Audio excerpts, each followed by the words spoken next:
Buenas! Nessa sessão a gente vai falar do alfa de Jensen. Essa foi uma medida criada justamente para a gente verificar quanto de valor está sendo criado por um determinado fundo de investimento, carteira de investimento, um determinado ativo financeiro, em relação a algum modelo que foi criado. No caso do Jensen, o modelo que serviu de referência foi o CAPM, o Capital Asset Pricing Model, do Sharpe, Lintner e assim por diante.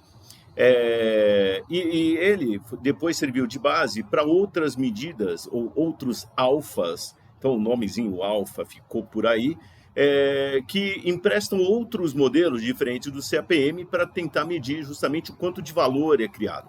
Então, por exemplo, alguns usam o modelo de 3 fatores ou 5 fatores do Famifrance, em relação a fundos de investimento, carteiras, assim por diante, para calcular o alfa. Aí não dá para chamar de alfa de Jensen, mas é a ideia de um alfa. Por que um alfa? Porque, na verdade, você pega, pelo menos de maneira empírica, você pega os retornos históricos daquele investimento, menos uma taxa de juros livre de risco, e faz a regressão desses retornos do fundo menos a taxa livre de risco, por exemplo, uma taxa DI ou uma taxa Selic,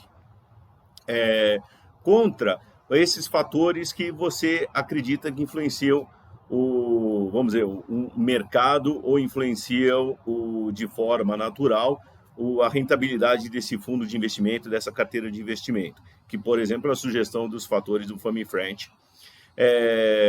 E roda a regressão e vê se dá esse fator alfa significativo. Se do ponto de vista estatístico esse fator for significativo, claro, você vai ter que escolher um nível de significância para isso. Aí você vai poder dizer, olha, se o alfa deu positivo e ele é estatisticamente significativo, então você pode dizer que aquele fundo criou o valor, aquela carteira de investimentos criou o valor. Se ele deu negativo e estatisticamente significativo, aí você vai dizer que ele destruiu o valor em relação àquele modelo de mercado. Inclusive, muitos gestores de fundos procuram justamente criar esse alfa, ter esse alfa positivo. Quer dizer que, olha, em relação a um determinado modelo, ele está criando valor.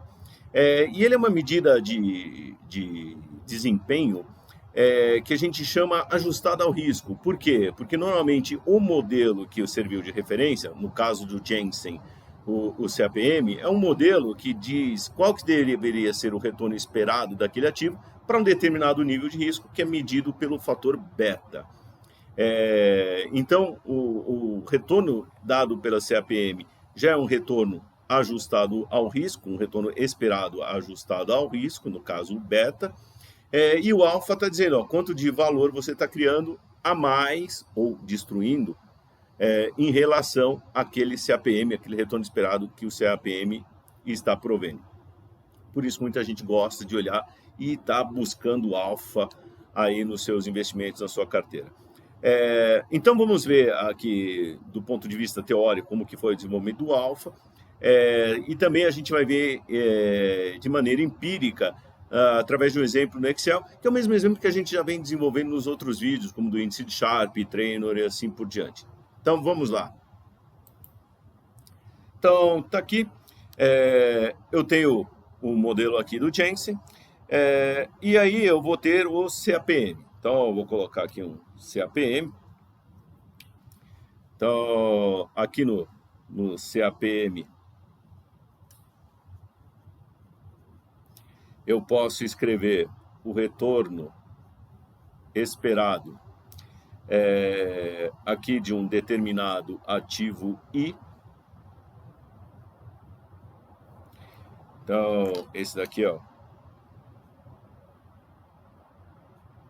retorno esperado do ativo I, sabendo que o ativo I pode ser uma ação, pode ser um fundo de investimento, uma carteira que a gente possui, tá ok? Esse retorno esperado ele vai ser uma taxa de juros livre de risco, mais o beta do ativo I, em relação ao mercado. Então, o beta é uma medida de risco em relação ao mercado. Então, o mercado, por exemplo, a gente usa muito aqui no Brasil o índice Bovespa. Se você está nos Estados Unidos, usa o Standard Poor's 500, por exemplo, vezes aqui o prêmio de risco de mercado, que é o retorno esperado do que a gente chama de mercado, menos a taxa de juros livre de riscos. Tá aqui, esse aqui é o nosso bom e velho CAPM. Então, só para a gente nomear aqui, essa é a taxa de juros livre de risco, que aqui a gente usa muito a taxa DI, mas pode usar a taxa Selic. A taxa DI não é bem livre de risco, né? Mas ela é muito próxima da taxa Selic, então se usa muito ela como referência. Aí, este daqui é o retorno, ou taxa de retorno esperada do mercado. Lembrando que mercado a gente tem que definir o que é mercado. Se é no Brasil, estou falando que é, por exemplo, o índice Bovespa. Se eu estou nos Estados Unidos, é o Standard Poor's 500. Então, a gente tem que definir claramente o que a gente está chamando de mercado. Muito bem. E aí, o que é, basicamente, aqui o nosso alfa de Jensen? O alfa, então, esse nosso alfa de Jensen aqui, eu vou colocar aqui o alfa, e aí a gente vai dizer o alfa do ativo I, afinal a gente está fazendo tudo em relação aqui ao ativo I, ele vai ser o retorno esperado do ativo I. E aí eu vou colocar o seguinte, eu preciso diferenciar um do outro. Então, esse aqui, retorno esperado, esse eu vou chamar retorno esperado CAPM. Senão eu vou ter duas vezes a mesma variável. Basicamente, esse retorno esperado do ativo I, que a gente calculou de alguma forma, menos este retorno esperado do CAPM. Então está aqui. Eu ponho um colchetes aqui, só para a gente separar. E aí, para lembrar que eu tenho aqui o que está dentro desse colchetes é justamente o nosso alfa de Jensen. Então, eu pego e calculo o retorno esperado em relação ao CAPM, basicamente isso. Calculo o retorno esperado do ativo I através de algum método nosso, tá certo? Ou da nossa expectativa, e comparo contra o CAPM. Então, se o alfa for positivo,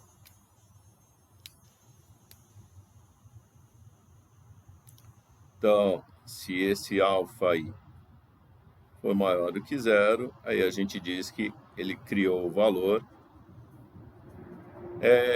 E ele cria valor em relação a alguma coisa, a um retorno que a gente chama assim ajustado, um retorno ajustado ao risco. Por que ajustado ao risco? Porque tem aqui o risco medido pelo beta. Lembrando que o beta é a nossa medida de risco da ação ou do ativo ou do fundo em relação ao que a gente definiu como sendo mercado. Se o alfa aí for menor do que zero, aí a gente destrói valor. Ou seja, eu esperava algum determinado rentabilidade dada por esse daqui, e eu dei uma rentabilidade, ou a rentabilidade projetada é menor do que aquilo que eu esperava. Como eu estou trabalhando com valores esperados aqui, então essa medida aqui do alfa é o que a gente chama de ex ante, ou seja, antes de acontecer tudo. Tá certo? Então, antes de investir, eu estou fazendo minhas projeções. Então, isso daqui é, entre aspas, minha ou nossa projeção quanto ao retorno daquele ativo. Essa é a projeção dada pelo CAPM. E aí, se o alfa é positivo nessa conta, legal, criar valor, vou investir nisso aqui. Quer dizer que vai criar valor? Não necessariamente, porque aí eu também tenho a visão ex post. O que é ex post? Aí depois que aconteceu. Então, que a gente vai ver, inclusive, isso na planilha. Então, como que seria o alfa? Eu vou colocar aqui numa outra cor aqui. Vou colocar aqui o alfa I. Só que agora eu vou fazer um alfa I ex post, quer dizer, depois que aconteceu. Tá certo? Então, o que vai ser o alfa I? Vai ser, por exemplo, o retorno aqui. Agora não tem mais esperado, que agora eu já estou vendo, já aconteceu o retorno do ativo I, tá certo? E aí a gente tem um jeito de calculá-lo, justamente que eu falei via regressão aqui. Eu pego o retorno do ativo I menos a nossa regressão aqui do CAPM. Então, como que seria a regressão do CAPM? Então, eu faria aqui. Regressão do CAPM seria os retornos da taxa livre de risco que já foram observadas, menos, mais, na verdade, aqui, o beta que sai da regressão, vezes, e aqui eu tenho o retorno do mercado, menos o retorno do ativo livre de risco, tá certo? Então, esse aqui seria o nosso alfa. Aqui, a gente roda uma regressão para isso. Ele tem aqui um fator também, um fator de erro, aqui quando a gente roda a regressão. Então, aqui na regressão, inclusive, eu vou colocar aqui, ó, o T aqui, que vai dizer, ó, colocar aqui o T, para indicar que eu estou pegando uma história aqui de retornos aqui dos ativos, menos isso daqui, e aí roda essa regressão e vejo o alfa, eu vejo aí, testo a significância do alfa. Então eu checar a significância do alfa, significância estatística. E para isso, checar a significância estatística, a gente tem que determinar um nível de significância que a gente quer. Então, por exemplo, 5%, 10% para fazer o teste estatístico. Tá ok? Então, esse é o alfa ex post ou empírico que a gente calcula aqui. Alguns veem isso usando aqui a regressão de dados históricos. Ou, como alguns gostam de ver também, e é o que a gente vai fazer no Excel, eu posso rodar a regressão dessa maneira, que normalmente a gente vai fazer. Pego o retorno aqui do... Opa, deixa eu mudar aqui a cor. A taxa livre de risco aqui na data T. E aí eu faço isso. Basicamente a manipulação. Eu ponho aqui esse para esse lado e jogo o alfa para lá, nossa medida alfa para cá, que é o que nos interessa. Mais esse beta aí, retorno do mercado menos da taxa livre de risco na data T. E aí tem o termo do erro aqui. Basicamente, a regressão que a gente vai rodar é esta daqui. E aí a gente olha a significância. Opa, balancei tudo. Checar a significância aqui deste alfa. Essa é a brincadeira, essa é a regressão que a gente roda. Então a gente vai regredir, na verdade, este pedaço contra este pedaço aqui. E a gente vai olhar principalmente este nosso querido alfa. Dando significativo do ponto de vista estatístico e positivo, beleza, a gente está criando valor. Se ele der significativo e negativo, aí a gente vai falar que ele está destruindo valor. E aí foi o que eu comentei. Esse é o alfa de Jensen. Mas assim, a gente tem outras versões depois. Então, você pode substituir, por exemplo, o CAPM, isso que alguns fazem, pelo modelo ou os fatores de Fami-French, modelo de 3 fatores ou 5 fatores, ou outros modelos que vocês quiserem. Pode criar, por exemplo, o próprio modelo via APT e substituir aqui, e aí calcular o alfa. A relação do CAPM com alfa é bastante interessante, até porque se usa muito a tal da Security Market Line. Na Security Market Line, a gente tem a relação aqui entre retorno esperado, a nossa Security Market Line, aqui SML, e aqui o beta, que é a medida de risco. O que acontece nessa Security Market Line? Pelo CAPM, a gente tem a seguinte relação. É uma relação linear aqui. Então, eu tenho aqui, ó, uma linha reta aqui, tá ok? Quando beta, isso daqui seria nossa taxa de juros aqui livre de risco. Então, eu tenho essa relação linear. É isso que diz o nosso CAPM. Tá certo? Então, com base nisso, a gente tem essa relação. E aí você pode, olhando a Security Market Line, e aí vem o alfa. Por exemplo, eu tenho aqui um determinado ativo, o I. O que o CAPM diz? O CAPM diz, olha, esse I aqui, ele tem um determinado beta aqui, um determinado risco. Pelo CAPM, o retorno é esse, é o da linha aqui marrom. Mas a gente encontrou, ou a gente estimou, esse retorno maior.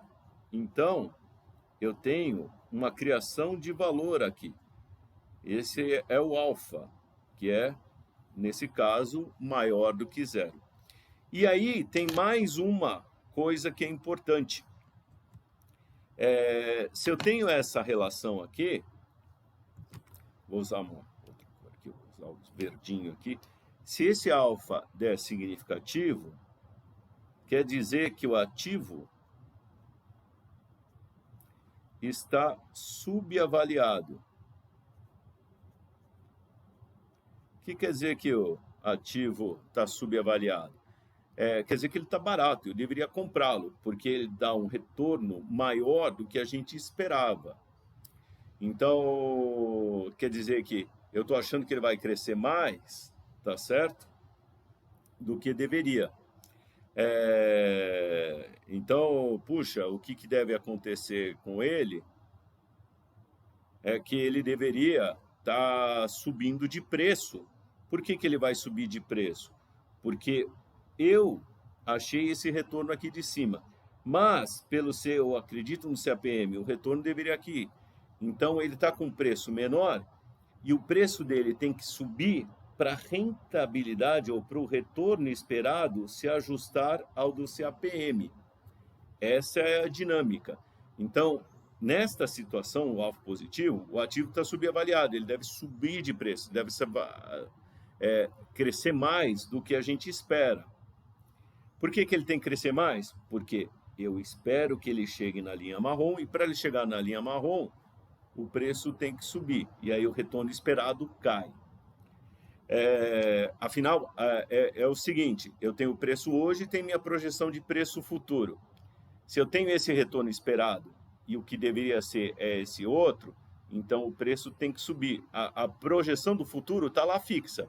Então o preço de hoje é que tem que se ajustar, as pessoas têm que ir comprando para o preço subir, e aí o retorno esperado se ajustar ao que a gente estava. Veja que aqui em cima fica fixo. É o de hoje que tem que subir para se ajustar e render esse retorno menor aqui do que, menor no caso do CAPM, do que eu tinha projetado. Se eu tiver um outro ativo J, por exemplo, colocar um ativo J aqui embaixo, ou melhor, aqui, ó, o retorno esperado do ativo J. Então, ele tem aqui o beta J. E aí, o que acontece? Pelo CAPM, esse ativo deveria ter esse retorno, mas ele está com esse aqui. Então, eu tenho esse outro alfa, neste caso, que é menor do que zero. E aí, nesse caso, o que acontece é que este ativo está sobreavaliado, ele está caro.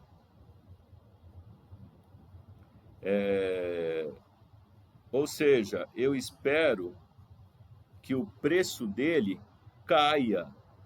Por que o preço dele tem que cair? Agora é o contrário, ó.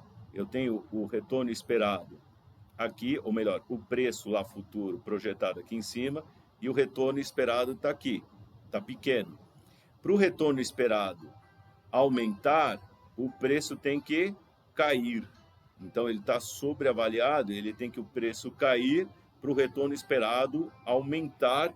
E aí, no que o retorno esperado sobe, ele vem aqui para cima. Ele se encontra com a reta aqui do CAPM. Esta é a ideia, e por isso a gente usa o CAPM como uma referência. Eu preciso ter essa referência de mercado. Agora, vamos ver na planilha. Então, aqui tem aqueles dados históricos. O que eu vou aproveitar? Vou calcular o alfa tanto do fundo Dínamo quanto do fundo BB Ações. Então, o que eu vou calcular primeiramente? Aqui vai ser a diferença entre o fundo e o CDI ou a taxa DI. Então, vou colocar aqui a diferença entre os dois fundos e a taxa DI.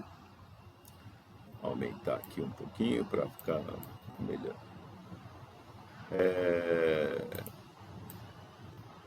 Pronto. E aqui a diferença IBOV. IBOV vai ser a minha referência de mercado, para o mercado de ações. Então, tem aqui, ó, vou puxar aqui o dado Dínamo, BB Ações, e aqui o Ibovespa. Então, pronto. E agora eu vou calcular aqui, só relembrando, a gente já tinha feito aqui, ó, o cálculo do CDI, retornos mensais do CDI, do Ibovespa, aqui do Dínamo, sempre pegando o retorno de um mês, menos o retorno do mês anterior sobre, a cotação do mês, menos a cotação do mês anterior sobre a cotação do mês anterior. E assim sucessivamente. E agora eu vou pegar a diferença deles, então Dínamo menos retorno do DI, BB Ações menos o retorno do DI, e agora o Ibovespa menos o retorno do DI. Pronto. Feito isso daqui, é só arrastar. Então, vamos arrastar aqui para baixo. Pronto. Então, aqui nossos retornos, só checando. Olha aqui, ó, Dínamo menos DI, aqui de BB Ações menos DI e Ibovespa menos DI. Eu estou trabalhando aqui com 12 retornos, melhor, 12 retornos mensais, ou seja, de novembro a novembro, de 2020 a 2019. O ideal é você usar uma série longa, até para, como a gente vai fazer uma regressão aqui, eu preciso ter uma significância estatística, eu preciso ter uma série longa aqui. Então, vamos lá, 3 anos no mínimo, 4 anos ou até mais. Se não tiver tão longa assim, pelo menos trabalhar com dados diários ao invés de dados mensais, coisas do tipo. E agora vamos partir para fazer as regressões aqui. Então, vou pegar aqui, clico aqui em dados, no Excel, clico aqui em análise de dados. Se não estiver aparecendo para vocês o análise de dados, aí vocês têm que colocar o suplemento, aí vai lá, inserir o suplemento. Então aqui, ó, eu já marquei aqui a regressão, ok, e vou selecionar os dados. Então, primeiro vou selecionar os dados aqui, ó, a diferença de retorno do Cougar contra o DI. Então, dou ok aqui. Vou pegar e marcar aqui diferença de retorno entre Ibovespa e DI. Pronto. E aí eu quero colocar os dados aqui num outro intervalo. Que intervalo? Eu vou colocar os dados aqui do lado, a saída de dados aqui. Pronto, no S4, ok. E não preciso marcar mais nada, com isso já é suficiente. Tem muitas críticas aí quanto à regressão do Excel e tal. O ideal é usar uma ferramenta, vamos dizer, econométrica melhor, tá cheio de, assim, tem R, views, status e tal, coisa mais sólida, pacotes que tem disponíveis no Python, por exemplo. Mas aqui para nós o Excel, e como é uma coisa simples, deve funcionar tranquilo. E aí eu vou ver o resultado aqui da regressão. Aqui, esta intersecção vai ser o nosso alfa. E esse é o coeficiente é o nosso beta. Então tá aqui, ó. Vou colocar uma corzinha aqui. E esse aqui é o do... Vou puxar só o nome aqui. Esse é o Dynamo. Então, colocando aqui, ó, também mais uma corzinha para a gente ver. E ajustando. Tá aqui. Esse é o resultado aqui da regressão. E aí, eu vou usar o seguinte. Eu vou olhar aqui o meu p-valor. Porque é o que a gente vai usar como referência para dizer se vai aceitar ou não o alfa como significativo. Então, eu tenho que estabelecer um nível de significância. Então, nível de significância de 5%. Então, eu vou trabalhar com 5%. Normalmente, finanças, a gente gosta de trabalhar com 5%, 10% e tal. Finanças não é medicina. Medicina, trabalhar com 5%, 10% quer dizer que você está matando bastante gente. Em finanças, trabalhar com 5%, 10%, você não vai matar, só vai deixar os outros mais pobres. Também não é o que a gente quer. Mas, assim, 5% está ótimo, 10% também é razoável. Então, o que a gente pode ver aqui? Olha, primeira coisa, o nosso alfa deu positivo. Então, aqui, ó, vou colocar um verde aqui. Então, o nosso alfa deu positivo. Então, bom, a princípio está criando valor, mas antes de afirmar se a gente está criando valor ou não, tem que olhar no p-valor. O p-valor, o valor p aqui, é 2,15. 2,15 é menor do que o 5%? Então, eu aceito que esse alfa é significativo a 5%. Então, beleza. Então, o alfa é positivo e significativo, estamos criando valor. Ou melhor, o Dynamo Cougar está criando valor. Vou calcular agora para o BB Ações Índices. Então, vou fazer a mesma coisa. Entro aqui em Dados, Análise de Dados, Regressão. Marco aqui o intervalo Y, essa diferença aqui do BB Ações com o CDI. O intervalo X está aqui, o Ibovespa menos a taxa DI. Vou mudar aqui o intervalo de entrada e vou colocar aqui embaixo e dou OK. Pronto, está aqui. E aqui eu vou só esconder aqui os valores, ocultar, só para a gente ver na mesma tela. Então, copiar a formatação aqui. Este aqui é o alfa, este aqui de baixo, o coeficiente aqui é o beta. E aí, vou colocar o nomezinho dele aqui, é o nosso BB Ações. Pronto.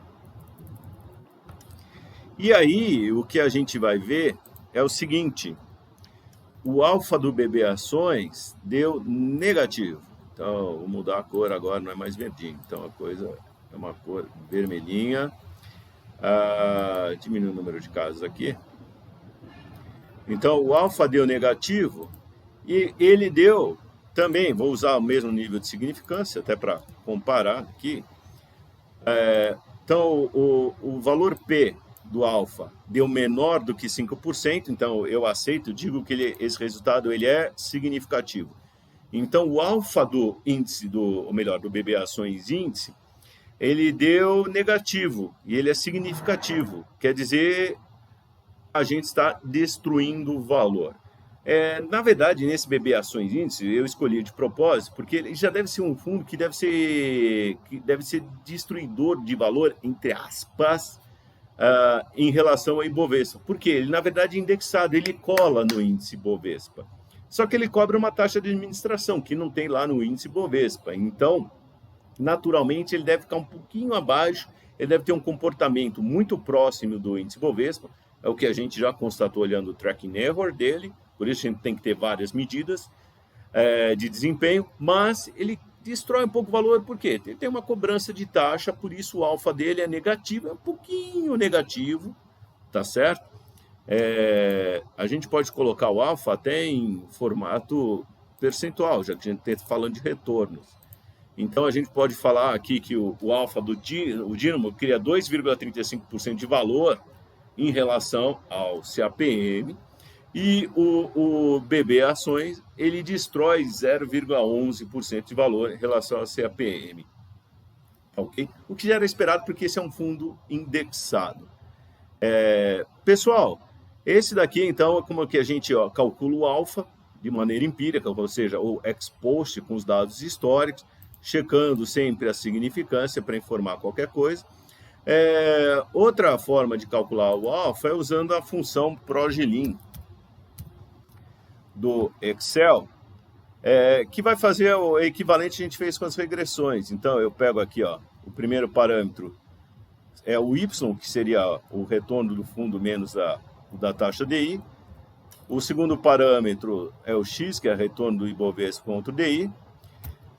Ele pergunta se eu quero constante, eu vou dizer sim, eu quero a constante, até porque a constante é o alfa, eu preciso do alfa, então eu quero o verdadeiro parâmetro aqui, quero o alfa.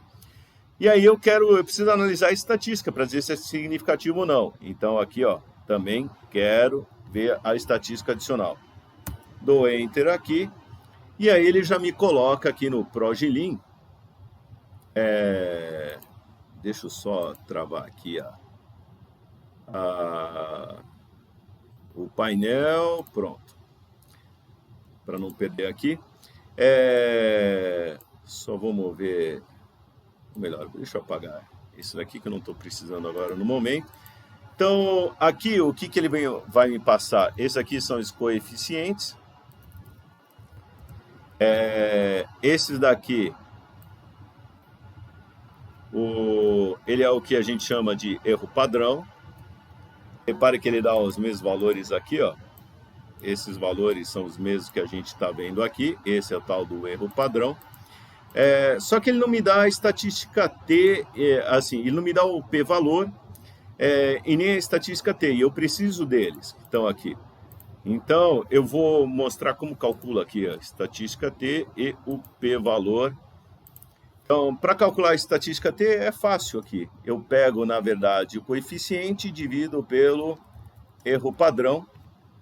E aí, vocês estão vendo, ó, já aparece aqui, ó, 14,38, 14,38. Quando eu puxo aqui para o lado, eu vejo a estatística T aqui do alfa, está aqui 2,72, 2,72.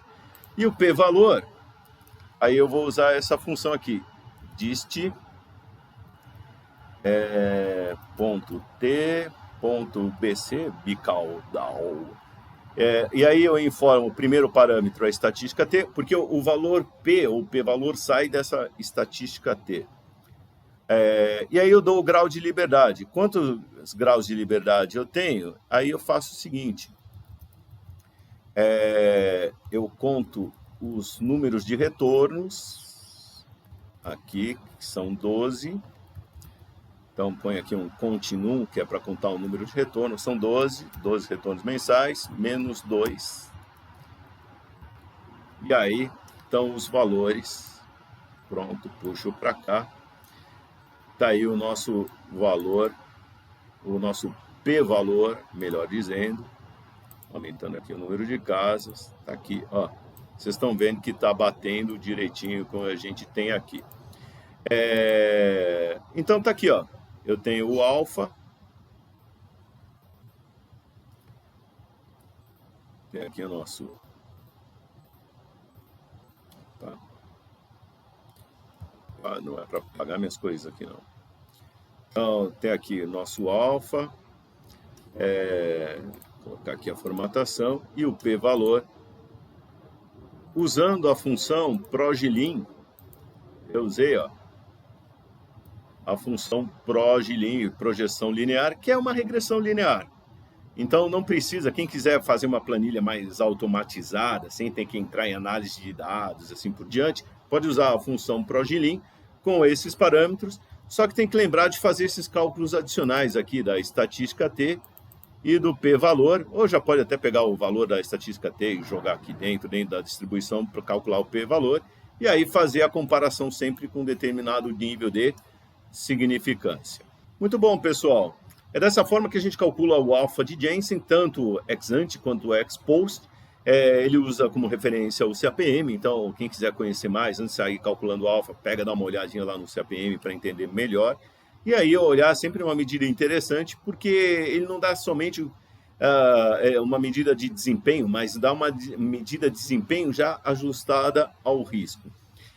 E depois a medida do alfa foi usada para calcular outros índices que servem, por exemplo, para a gente fazer uma comparação entre determinados fundos de investimento ou determinados ativos, tá bom? Até mais!